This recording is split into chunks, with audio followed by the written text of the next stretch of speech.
Alright boys, so before we get into the game user settings, I do want to quickly go over my in-game settings for Fortnite. So we're going to go into our settings real quick, and I'll kind of show you around what I have. You guys can copy my settings if you'd like.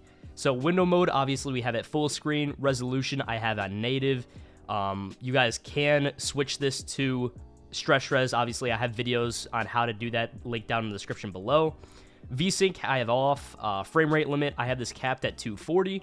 Rendering mode, performance mode, obviously it's going to give you the least delay possible. Brightness, I have it set at 100.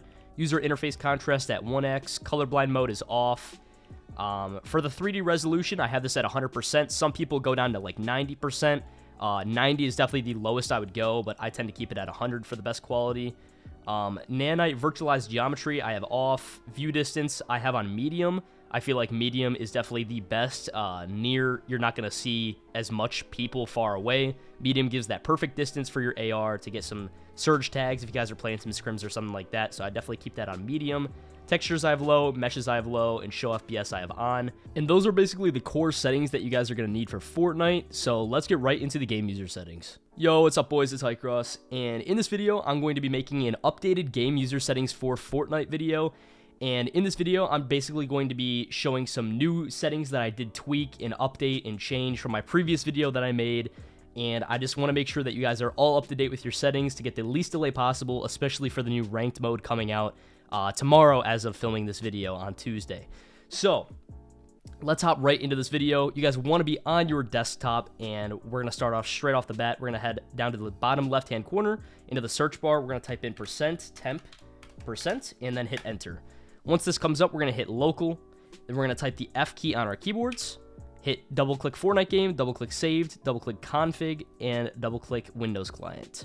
Once this comes up, we're going to select it once, right-click, go down to properties, and under attributes, make sure this read-only checkbox is unchecked. Hit apply if it was checked, and now it's unchecked, and then hit OK. Now we're going to double-click game user settings and head right into this. So from here, let me maximize this for you guys. From here, I did make a list of some settings that are notable to talk about. So first up, we're going to find this little selection here for BU's GPU crash debugging. Make sure this is on false. And B latency tweak 1, make sure this is on true. A lot of people were telling me in my previous video that the B latency 1 should be set to false. In my opinion, I think it should be set to true. I think it makes your game feel a lot more smooth, especially when building. Latency tweak 2, make sure that's set to 2. And B latency flash, make sure that's set to false. For Fort anti-aliasing method, make sure that's disabled. And then temporal super resolution quality, make sure that's recommended. And DLSS quality, make sure that equals 0. So for all of these, make sure you guys have my exact settings there. That'll get you the least delay possible. Down here for display gamma, make sure that is 2.2 with a bunch of zeros after it. I believe that's 5 zeros. And then for user interface contrast, make sure that equals 1 point and then 6 zeros after that. All right, another one that I want to talk about is B disable mouse acceleration. Make sure that is set to false. All right, make sure that is not true. Make sure that is set to false. All right, boys, and then next up, if we scroll down a little bit, we are going to find low input latency mode is enabled. Make sure that is true. That'll give the least delay possible, and it'll make sure that low input latency mode is truly enabled. So make sure that is true. That definitely helps out your game a little bit. And next up, we are going to talk about our resolution sizes. So resolution size X and Y, obviously, we have 1920 by 1080. And then you guys could actually just change your resolutions. If you guys do play on stretch res or want to play on stretch res, you guys can change that to your desired res. And obviously, I would change that in either CRU as well, or do it with GPU scaling straight from the NVIDIA control panel. So you guys could do either or. I do have an entire video. I'll have it linked down below on how to get stretch resolution. I'll also be making an updated video in the coming days as well. But for now, I'll just stick on native res. And you guys could check out, I also do have a top 3 of my favorite stretch resolutions video, which I'll also have linked down below. You guys could check those all out and decide for yourselves if you guys want stretch resolution. It is definitely worth it if you guys play on, like low-end PCs or maybe laptops, something like that.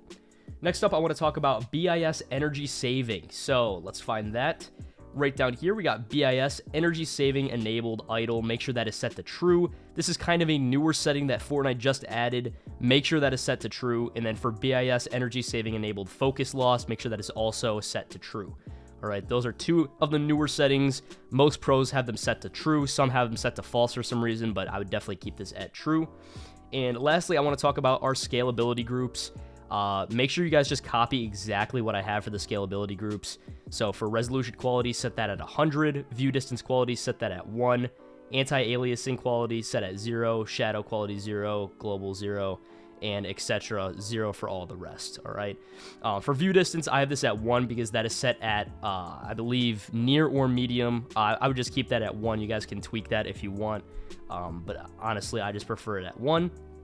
And the last thing I want to talk about, all the way at the bottom, the very last setting for performance mode. Obviously, we're on performance mode. The mesh quality we have at 0, which is the lowest meshes, and not high meshes. Which, if you put 1 there, that'll decide to put it at high meshes. Just keep this at low meshes. Obviously, you're gonna get the least delay possible with those low meshes. And yeah, those are basically all the settings. I will scroll through them real quick. You guys can pause the video at any time to copy my exact settings. These settings will give you the least delay possible. I've done a lot of research to make sure that these settings will be the best, and they work for me greatly. So yeah, there's that. Keep scrolling up for you guys, and that is that. So what you guys are going to do after you guys have tweaked all these settings, we're going to go up to the top left corner, hit File, hit Save.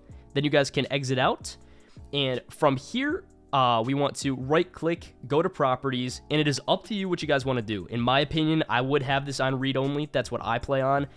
If you guys don't want to have it on read-only, it'll still default to your settings, but say you guys play on a stretch res, obviously you're going to have this on read-only.